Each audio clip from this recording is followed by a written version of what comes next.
For today's video, meron tayong gagawing special tools na magagamit natin sa maraming paraan.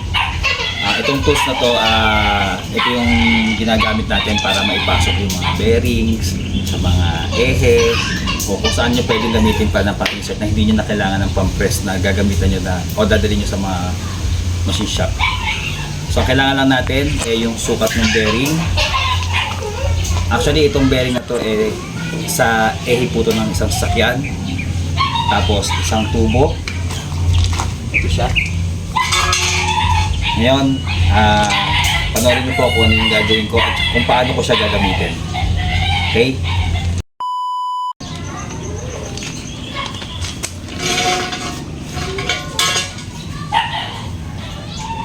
First, pantayin mo natin yung muso para lapat na lapat yung pagkakaupo ng bearing dito at saka pantay.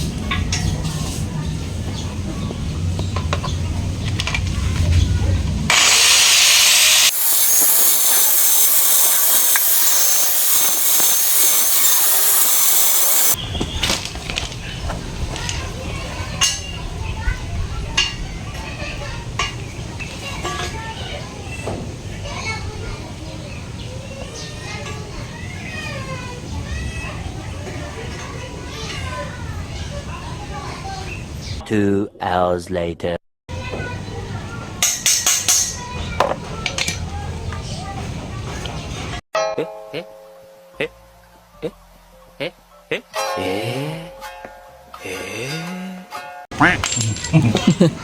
Yan, okay na siya. So, buo naman siya na maayos. And then sunod, i-welding naman natin siya.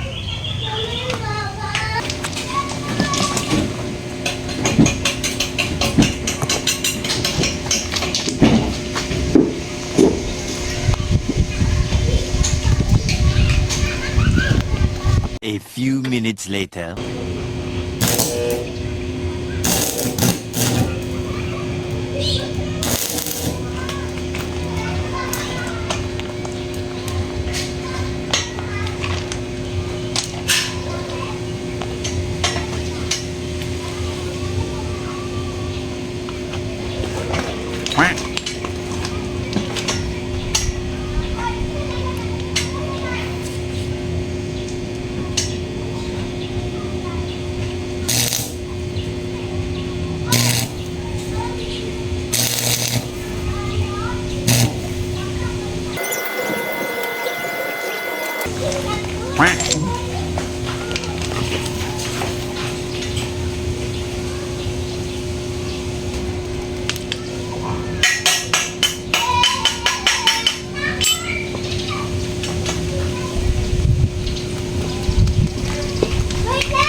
Na-ispat na natin siya ng pantay na.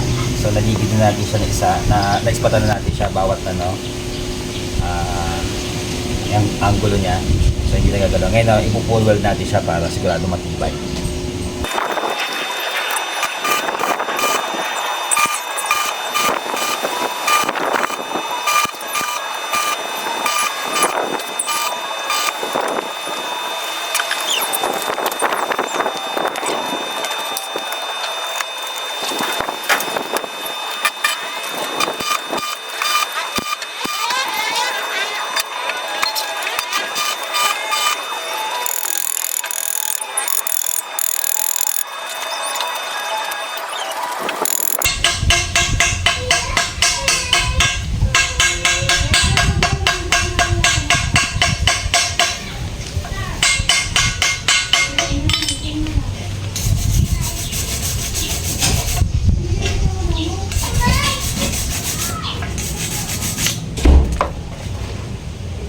Lapit mo dito na kusap mo.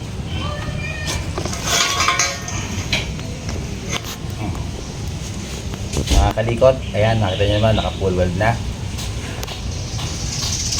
sigurado matibay na to pag ginamit natin. Okay? So, magpapakita po ako ng video kung paano ko po siya gagamitin. At na hindi natin kailangan pumunta sa mga machine shop. So, para makatipid din tayo para sa mga nagtitipid. Okay? Putin ko ha.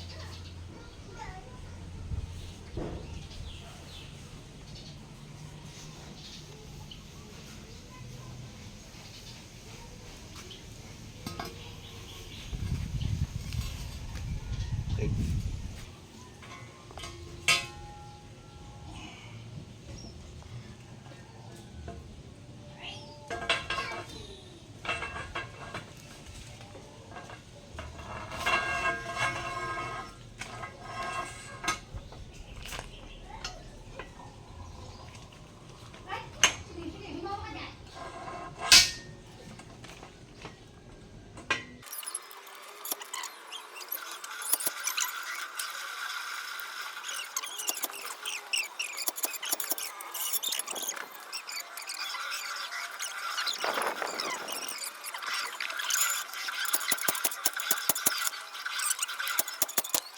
Click.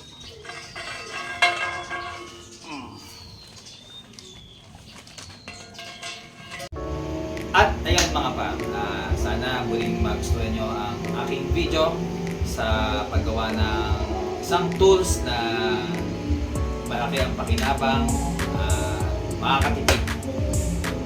Sana nakapagbigay ulit ako sa inyo ng kaunting idea. Sana subaybayan nyo ang aking YouTube channel para sa aking mga susunod na video. Maraming salamat!